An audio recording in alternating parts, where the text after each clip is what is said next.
Good afternoon, everyone, and welcome to the Building Locations webinar. My name is Nick, and I will be doing the presentation with you today. Just like all of our previous webinars, everybody will be on mute, but if you do happen to have any questions at any point during our class, please feel free to go ahead and type that into the questions and answers section in the Zoom panel, and I will do my best to answer those questions for you. Also, at the end of the class, I will be sending out an email that will contain a document that covers everything that we're going to be going over in today's class. And if you happen to have any questions while going over that document, please don't hesitate. You can reach out to our support department and they will be happy to help you out. Again, today's class is on building locations. So in today's class, we're going to be going over some detailed information about understanding the building locations and how they work in Envisioneer. We're going to be taking a look at understanding what the building locations are. We're going to be looking at defining the building locations themselves. We're going to be looking at adding in a new building location. And we're also going to be looking at specifying the framing options for a building location. So first, let's understand what a building location is. So I'm going to start a brand new drawing. I'm just going to grab the new standard home construction and I'm just going to say create. This is going to start a brand new drawing for us, and it's going to have a default building locations already defined for it. So we're going to go in and I'm going to go down to the lower left-hand corner and I'm just going to select the building locations button. Or if you like to use the menu, you can go up to settings and you can select building locations. This will bring up the building locations dialog box. Now, defining your building locations correctly is an important part of the design process in Envisioneer. The first thing you should do when starting a new project is define your building locations. Your building location settings determine the relation of each story to the grade. It also dictates the height of your walls, the placement of your floors and your ceilings, as well as the head heights of your doors, windows, and openings. You can also control the framing specifications for your walls on that location. When you draw walls or insert other elements such as your doors and windows, they are inserted on the current building location, which is selected using the view control down in the bottom of our dialog. So here we can choose whichever location we want to be on.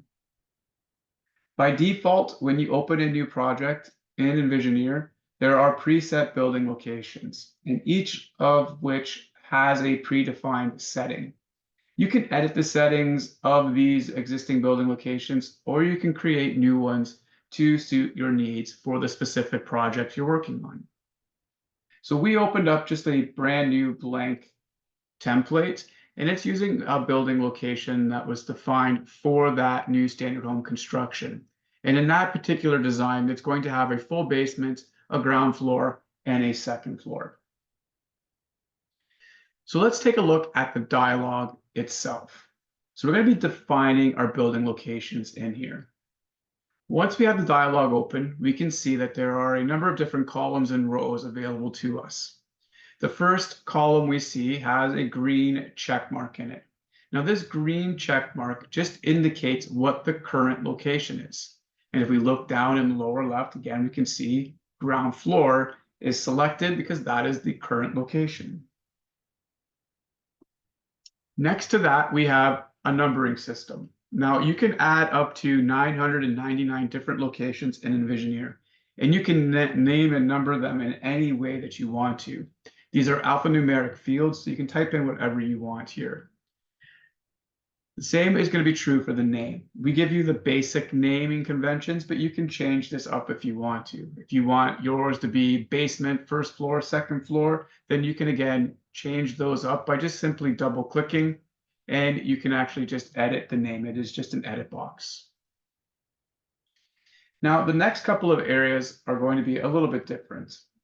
So on the section for the floor level, this is going to be an area where it's going to be the height of the top of your framed floor to the top of the grade. And we always assume grade to be 0.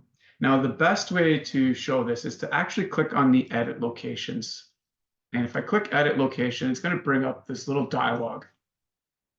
And this dialog is just going to help us determine how we're getting these values. So when we look here, this is our grade. So this is again going to be 0. What we're saying is from the top of this grade to the top of our frame floor, it's going to be 1 foot 5.5 inches. If we look at our dialog, we can see that our walls on our foundation are set to 8 feet, but we're only sitting negative 7 foot 6 inches down. So that means 6 inches of that foundation is exposed above our terrain. So this 1 foot 5.5 inches is going to be the height of the terrain, or sorry, the height of the foundation that is exposed, plus the thickness of your floor assembly with a sill plate. So in here, we're going to be looking at a 2x10 floor system with a 3/4 inch subfloor, and then a sill plate of 1.5 inches. So that is where that value is coming from. Everything else is now going to be measured off of the top of that framed floor. So our head heights, our ceiling heights, and our wall heights are not being measured from 0, but are being measured from top of frame floor. So you can see here, head height, ceiling height to the underside of the ceiling, and then wall height to top of wall. Now in here, I want to point out, and I'm just going to click on cancel here for a second. The floor level is an interactive command. Now, what I mean by that is if I adjust the floor level, it will update my model. So if I change this to be 2 feet high and I flip into a 3D view, I will see everything move up to that 2 feet. However, the head height, the ceiling height, and the wall heights are not interactive. They are independent. So if I set the values here to be 6 foot 8, 8 foot, and 8 foot 1 1/8, and I draw my walls out, and I need certain walls to be a set size, or the client comes back and says, I want my walls to be 9 foot 1 1/8 now, you can't just simply adjust this value and all the walls in the drawing update. You have to manually go through and update the walls. So this is only going to be adjusted for any new walls that you add in. So if you change this to be 9 foot 1 1/8 after you've inserted walls, any new wall you add in will be 9 foot 1 1/8, but all the old walls will still be using the same height that was defined when it was inserted. The last option we see is our framing options. And framing options determine how the walls on the building location are going to be framed. This is also an interactive command. So if I adjust the framing options here, any walls that I've inserted, any openings that have been inserted will update with any changes that I make in this dialog.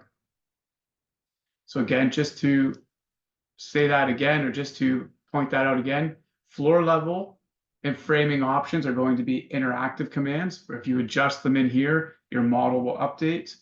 Head height, ceiling height, and wall heights are independent commands where they will only update for any new elements being inserted. Anything that's already in the file will not be updated.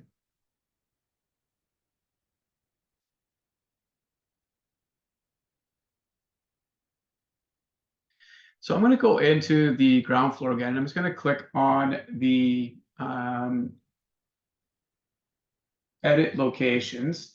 And we're just again going to look at the options here. So not only can I see a nice diagram of what these are, I'm going to also get a option to see what the calculations are. And if I was to adjust anything in here, so let's say we did change this to be 2 feet. When I do that, I want you to watch top of wall here. As soon as I click anywhere, it's going to automatically update the top of wall. So it is a running calculation based on the values that you put in here. So we can now see that just by editing the floor level, I've also adjusted where the top of wall from grade is going to sit. I'm just going to put that back down to 1 foot 5.5 inches. And again, you will see that that value will now reduce back down to the 9 foot 6 5/8.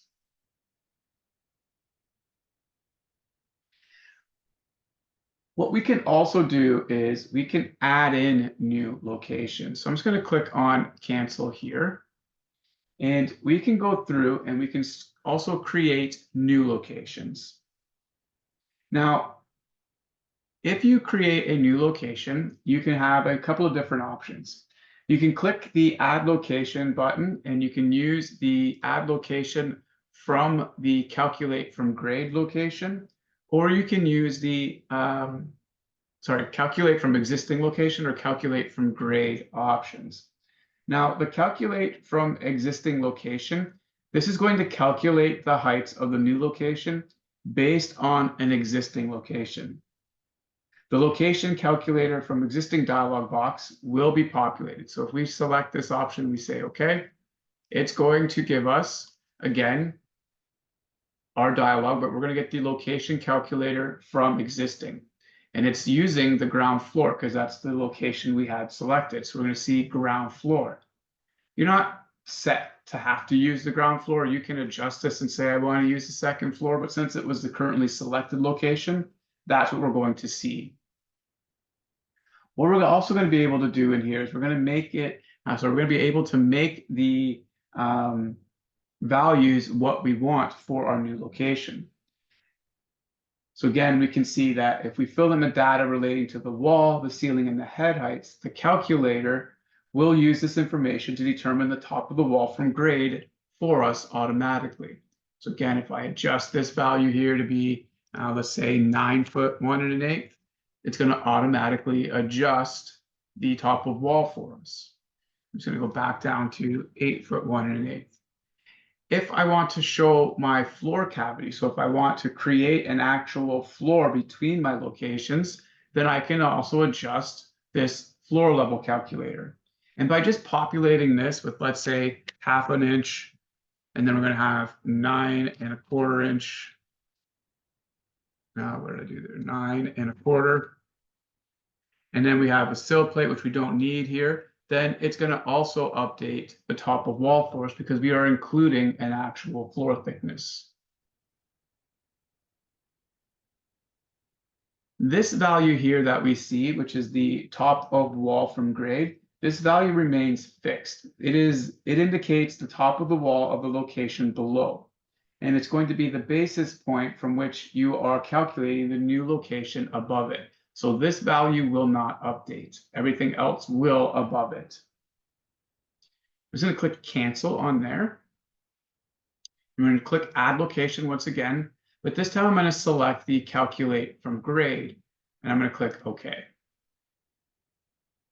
When you select the calculate from grade option, you can calculate the heights of the new location based on calculations from grade. So the location calculated from grade dialog box will appear. And it's going to have some pre-populated values based on the grade itself. Again, you can enter in a custom name. So if you want this to be like an auxiliary building outside, so like a garage that's going to be detached from your house, you can type in the word garage in here as an example. You can then fill in the data relating to the wall, the ceiling, and the head heights. The calculator will use this information to determine the top of the wall from grade for you automatically. You can again fill in the value that equates to the distance from the top of the floor level of the new location all the way down to grade. So again, we're seeing this as 1 foot 5 1/2 inches because that's what we have by default in our locations. But if I want my garage to sit just a couple of inches above the terrain, then I can just automatically just change this to be, we'll say 2 inches, and it's going to adjust the top of wall for us. So this will be a totally separate building on a different location using different building location options for that auxiliary building outside.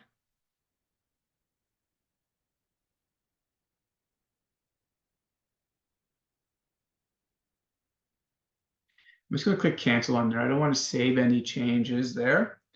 And the next thing we're going to be taking a look at is specifying framing options. Now, to specify the framing options for a building location, you can click on the corresponding square button in the framing options column of the building locations dialog. Each location will have its own framing options available. This is done by design. This way you can control the actual headers as an example for each individual location. So on a ground floor, you might typically have larger headers on the ground floor if you're carrying a second floor and a roof than you would on just the second floor. So this gives you that ability to just isolate the locations, create your opening configurations for those. You can also adjust your infills as well. So let's take a look at how to do this. So with our framing options, I have the ground floor selected. I'm just going to select the framing options, and I'm going to click on the button under framing options. This will bring up our location framing options dialog. And in here, you can see that we have 5 controls available to us. These controls allow us to create the configurations that we want for our location. So we have a load-bearing and non-load-bearing span table.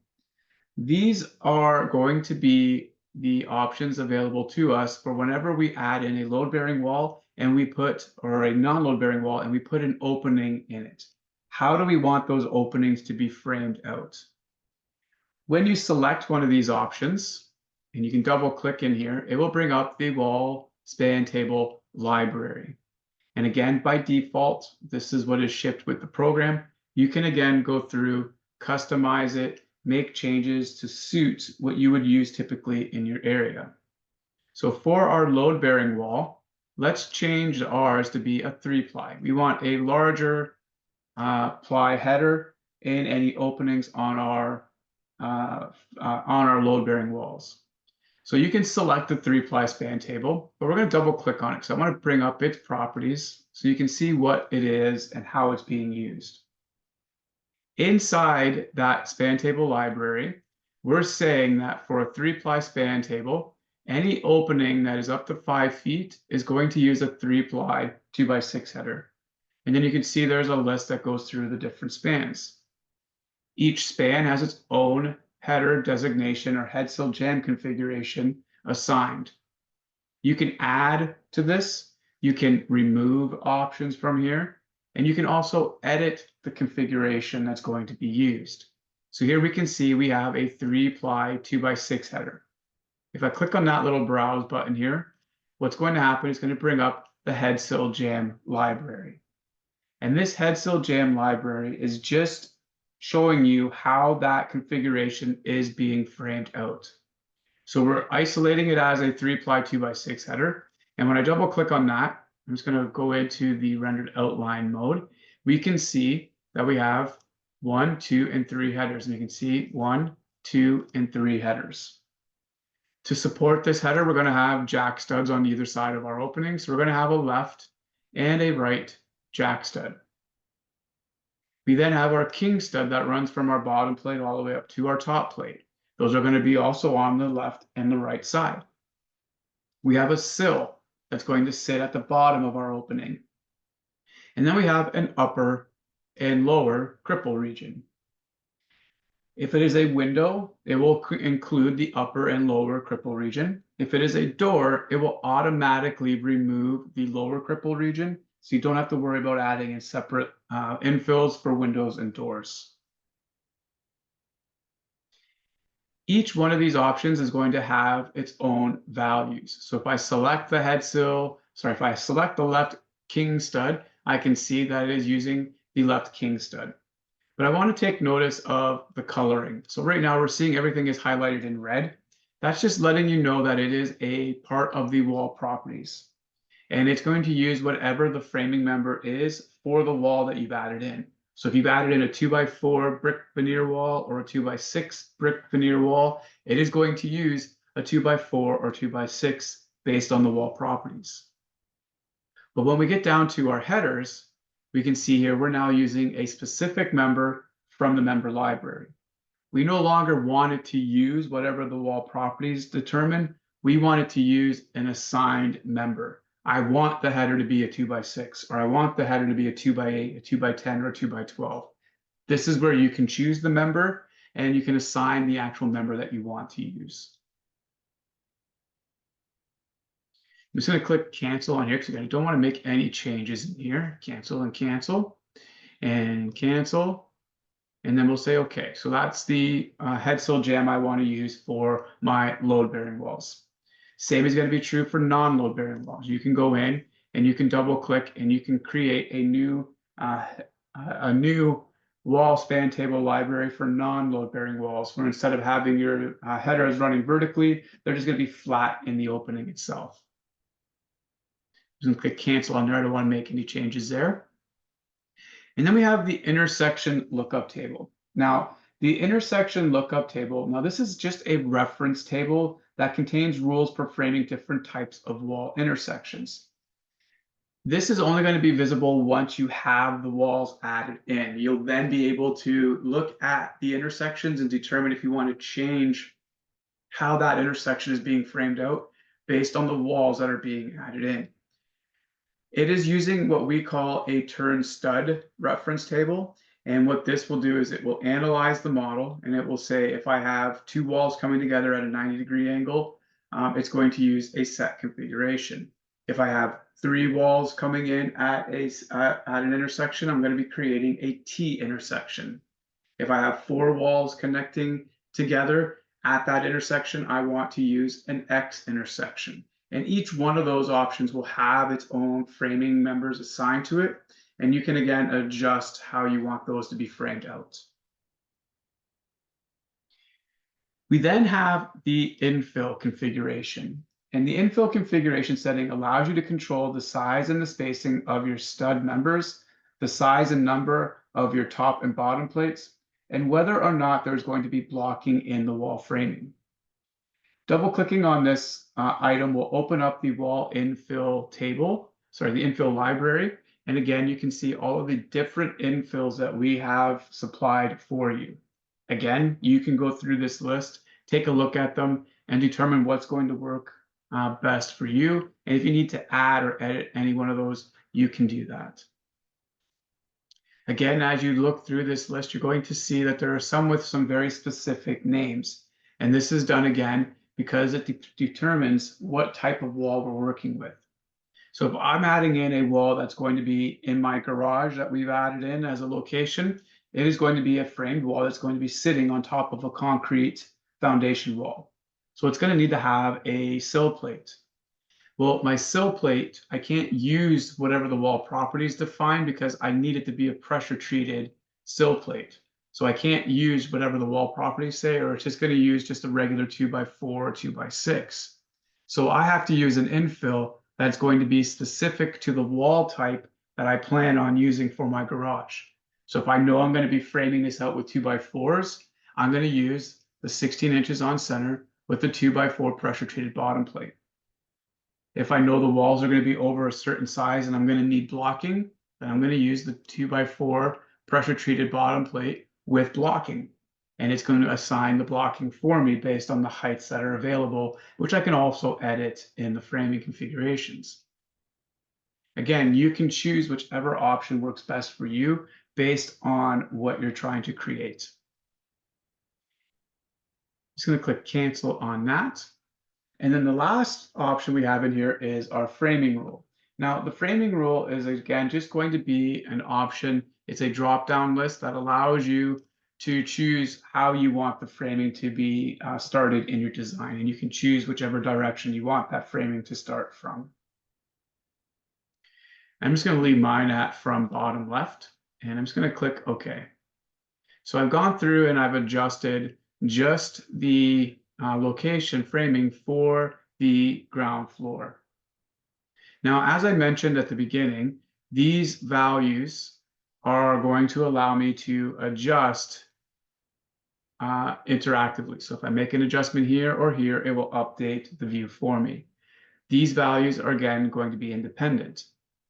When I say this, the one thing I want to point out is whatever the majority of your wall heights, ceiling heights, or head heights are going to be in your model, make that the default value here. There will be some cases where you may have a couple of walls in your design that are going to be a little bit taller than the other walls. You're going to want to make sure that, again, you use whatever the majority is You can always edit those walls after and adjust their heights or elevate the ceiling or elevate the head heights. Again, whatever the majority of your wall heights, head heights, and ceiling heights are, make that the default value in your building locations, and then edit after. I'm just going to say okay. And we can now start to draw in our design, and everything that we've adjusted in our building locations will now be reflected in our model as we draw. Now that covers everything I wanted to talk about in regards to our building locations. So I'm going to go through a quick review of what we've covered in today's class. Again, if you have any questions, please feel free to go ahead and type those into the questions area. And once I'm done going over the review, I will answer any questions that you may have had.